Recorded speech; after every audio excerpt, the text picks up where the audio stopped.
Hello. I'm going to do a freeform doodle while I listen to John Cabot's 9 Attitudes of Mindfulness. I'm listening to this because his 9 Attitudes helped me when I was going through a hard time quite a few years ago, and I had forgotten about this until I stumbled across a paper the other day that I had written in school, and I touched on the method of Loki, which reminded me that I had used this technique to help me get through a panic disorder quite a few years ago. Basically, I would imagine a space. This happened to be my old Taekwondo studio thing that was in the basement of a church when I was a kid. And I imagined things there, imagined things happening that were usually funny, strange, unusual, didn't really fit the place. In fact, this green that I started off with is reminiscent to the first step of John Cabot's first step. I believe it was letting go and coming as you are.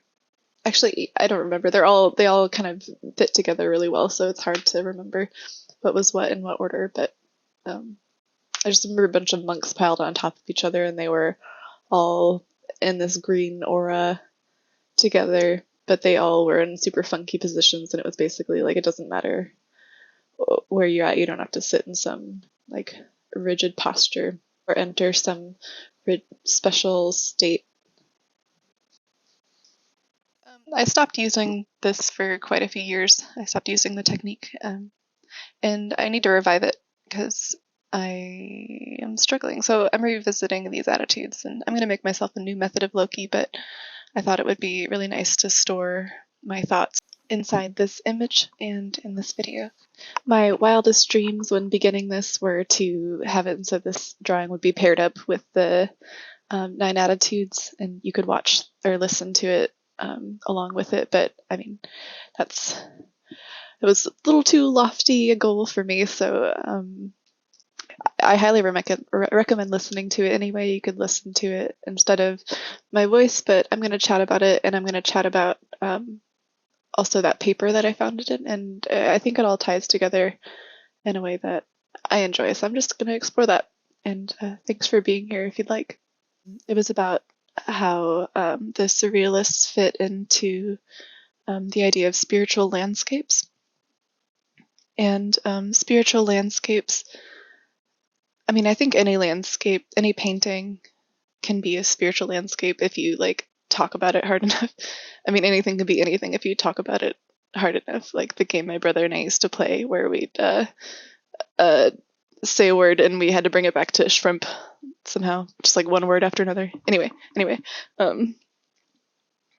so I'm thinking about how the surrealists would talk about like pure automation and how to create something that doesn't come from space or objects or the real world at all. The idea was to create something that was only from the subconscious without any intention. So I was talking about how difficult it is to completely avoid the physical world in my paper. I was talking about how you have to orient yourself in some kind of space. Even when we talk about orienting ourselves psychologically, like we have to use words that denote space. So the first thing we do in any sort of art form is already saying this is here and this is there. It's already dividing things up. It's using, whether I'm trying to speak as vaguely as possible to include any sort of art form, but it's already it's already making a collage of something. A blank canvas is the scariest thing because, I mean, it's still something. Like white is still a color in a way, and the canvas is still something. It's still an object, and we're still in the world. But emptiness is scary. Emptiness is what? We can't create from emptiness. We have to have tools and materials, and we have to use those tools and materials to cut and paste and slice and put something together. And we usually try to make that thing make some kind of sense. So when I'm thinking about, starting this train of thought going from nowhere. I mean, I have to start with a mark, and my first mark, it's already creating a space. It's already saying this is that and this is there. The relationship the marks have to each other creates their own kind of space. It's the act of making something new. I mean, as new as anything else under the sun. It is a collage of experience. All paintings are like dreams to some extent, a different kind of dream. The mimicry of our sensory perceptions is never completely avoidable, but it can get so finely chopped. In the paper, I also talked about like AI generated art, which I think is just so beautiful and cool to think about how the programs reach through their web of images and data to make connections. And we can see like an actual image of the connections they've made. They've formed together to be this like really trippy, fluid, just chaotic mess. And I feel like it's a beautiful illustration of it's created after our own neural pathways. It's just a computer neural pathway. I mean, there's a lot of differences and there's a lot of nuances, and I'm not that like well studied, to be honest. But I mean, they must be fed an image, and then they draw conclusions within it in response to a huge bank of images on the neural web. And the images can seem chaotic because they are. They imitate the intricate chaos of a neural web, a complex system found in nature. And this complex system is the same kind of system that we are using when we're creative. At least I think. I mean, we're making connections where there weren't already connections. We're creating associations, making something new with what we already have. So when the surrealists are all like pure automatism and purely nothing but this art, like what are they trying to purify? What are their intentions? The techniques for discarding intention in painting show a reference to the new abysses recognized in the mind and in other sciences. The pattern that is created in the peaks and valleys of decalcomania, the technique where you take something wet and you'll smush it until it creates a pattern. You know, you'll take a wet paint and then say you get like a paper towel and you scrunch it up and you just all over the surface, and so it makes a pattern that you can't really plan. You have to find a texture and, you know, basically creating a texture. Anyway, it's like a frodigy kind of thing where you're just trying to make a random pattern that you can't control within the piece that you're then going to respond to. And I mean, the pattern that is created using that technique showcases and celebrates the patterns of the medium on like literally a molecular level. So in this piece, it's on a computer, and everything that I am doing is something that I'm able to do because of the tools that people made for me and the colors that, I mean, I'm using Photoshop, the brushes people made, everything that I'm doing is only possible because I'm kind of collaborating with people, and some of the brushes have textures that I didn't choose and I didn't control, but I'm using them to create textures that are, in a way, I mean, it's very different from the automation, decalcomania, and other chaos creating techniques, but because it's not chaos, I'm playing around with other people's work, really. I mean, it's a collaboration. It's just another thing to slice and dice. So in both cases, it becomes something similar. It is a submission on the part of the artist. It forgoes the artist's agency. They make a place in their painting where you can't know what's going to happen. They just let rules of the natural world dictate what is going to appear and what they're going to respond to.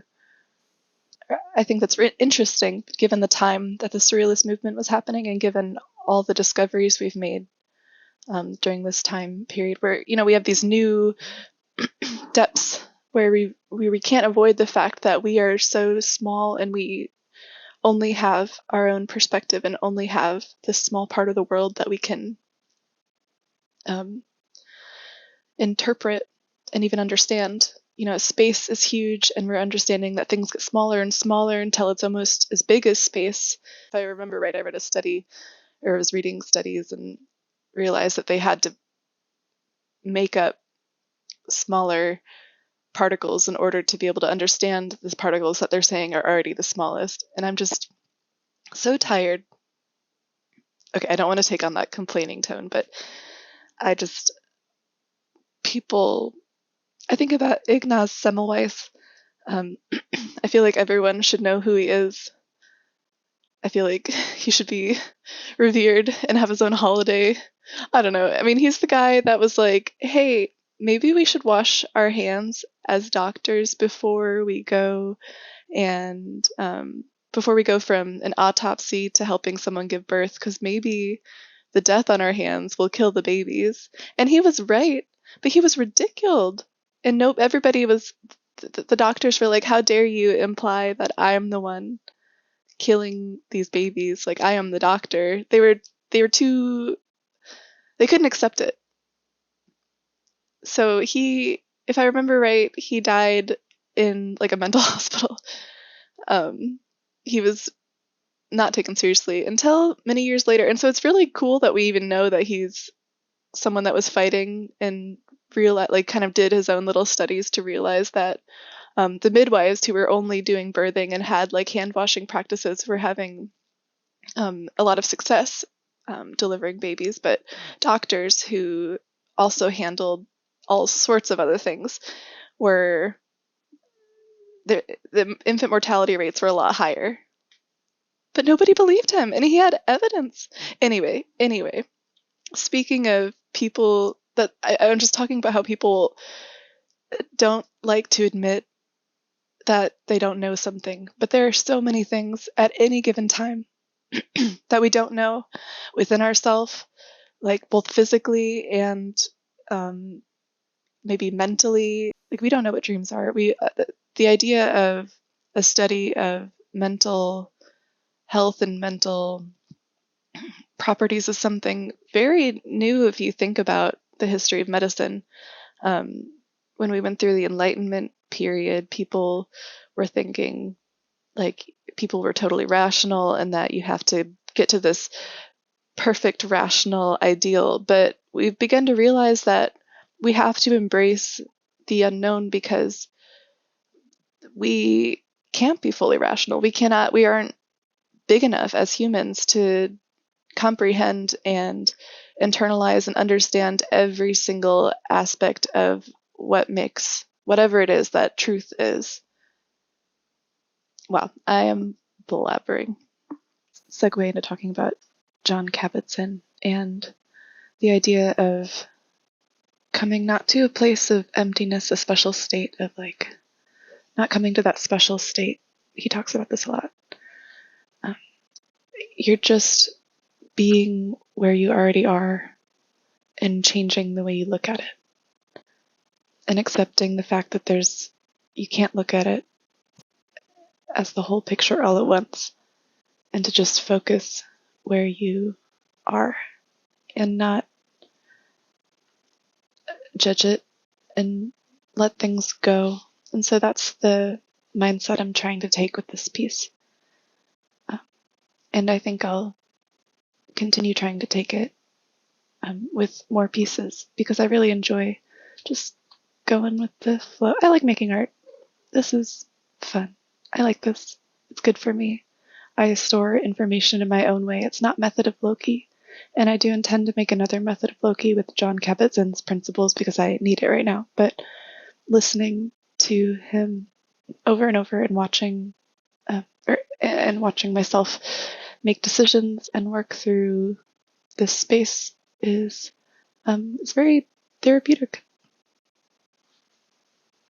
I'm thinking about the automation technique from the surrealists, and I'm applying it in my own way, in a way where I am trying to discover something in myself, but not so much, not the same way. Just looking at my own patterns, my own way of making decisions and thinking about the world and how I want things to be, how I want to wrap things up, how I want to experience, the way I want to respond to difficulties. At this point in the piece, I was starting to think that I had overworked it and starting to be like, oh no, and trying to problem solve. And so I thought maybe I'd bring this area up closer and put the other stuff like further away, because I was trying to hold on to this physical space because I was getting excited about things that I thought were like coming out. I mean, I just love making things that look like they could fit in my space, like with the touch of illusion. Also painterly, it's my jam, but I, I'm not really getting what I want here. And so I spend pretty much the rest of this working time trying to like pull it together in a way, and I'm not using beginner's mind, which is another thing John Cabot talks about a lot, where I'm not experiencing this for the first time anymore. I've already been looking at it for several hours now.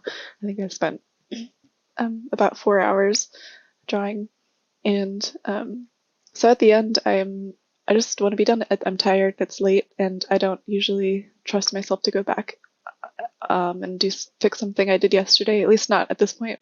I am not working on anything big, just learning. So I tried to save things because I was going to take some big risks, and I regret it because I didn't actually save it properly. So I wasn't able to go back to having layers once I melded the image together like a fool. But yeah, I think some of the places I went wrong is I was getting too invested in one area, and it made it harder for me to see the larger picture. And once you get attached, it's hard to let go of little areas you put all this focus into, little bits and pieces. So and also I kept decision making in one area, and then I changed my approach before I went to the other area. Like with those nodules, they're both using completely different styles. So I mean, as I went, I said I was working on this for a long time, so I stopped using that beginner's mind, and I started striving towards something that made it harder for me to trust and embrace, and I lost patience, and I was just trying to make it something that wasn't there. I wasn't really accepting where it was at, and that's something I want to work on. I want to be able to trust the process and let myself, at least with this kind of drawing, let myself just go a little bit, let myself go and respond to what's there and not get so wrapped up in what I think is there. We just passed the moment where I realized that I had not saved it correctly, so now I'm like, oh shit, I think I just gotta wrap this up. I gotta accept and keep going. I'm just gonna try to cut out the asymmetry of those two green central areas, like the two nodes, which I've been told that a lot of stuff I make has like body parts in it, and I've been told it's sexual, but like some kind of sexual repression. I mean, okay, sure, maybe. Like they implied that, which is fine. It was fine, but I think it's just. I mean, I'm taking these organic forms that the pattern of there being a center nodule and then like an expanding and things that hold it together, and the idea of having symmetry within the body. I mean, anything, what makes something look recognizable is symmetry. Like recognizable is like a living thing that can look at you, because we see two dots somewhere and we think eyes. So when I first started this, I was thinking eyes with those two circular, like central things are kind of moving around them, like coming into them. I suppose the topic of how we recognize living things and how to make lifelike abstract entities is a great topic for another day. This inevitably morphed into something squishy, bodily, microby. I love watching James's germs. This is definitely imagery coming from things that I find beautiful. I find bodies beautiful. I find goopy sea microscope blah, blah, blah, forms lovely. Little worms in the dirt. I spent an embarrassingly long amount of time trying to figure out how to frame the image to only keep the parts I like and discard some of the edges, even though I loved all the pink parts and I didn't want any of that to go. But that one pink nodule in the top left that I've been messing with for too long felt like it was an eyesore. And both the nodules, I kind of wish I had stopped a lot earlier because I feel like I just overworked everything. But I'm having fun, and now I am so excited that I can upload a video while I do it and have that almost be like make this kind of art form that I'm making right now, so that I can focus more on the process than on what becomes of it. I can go back and actually like look at what was happening and think on it, and that's sweet. So maybe I should have listed these off at the beginning of the video because I referenced them a lot, but the 9 attitudes of mindfulness that I'm thinking about are non-judging, patience, beginner's mind, trust, non-striving, acceptance, letting go, gratitude, and generosity. And they all fit together really well and they kind of mold in and out of each other, but I'm hoping to continue taking these attitudes with me as I do more freeform drawings and explore my inner neural web. Ba-do-do-do-do-boo.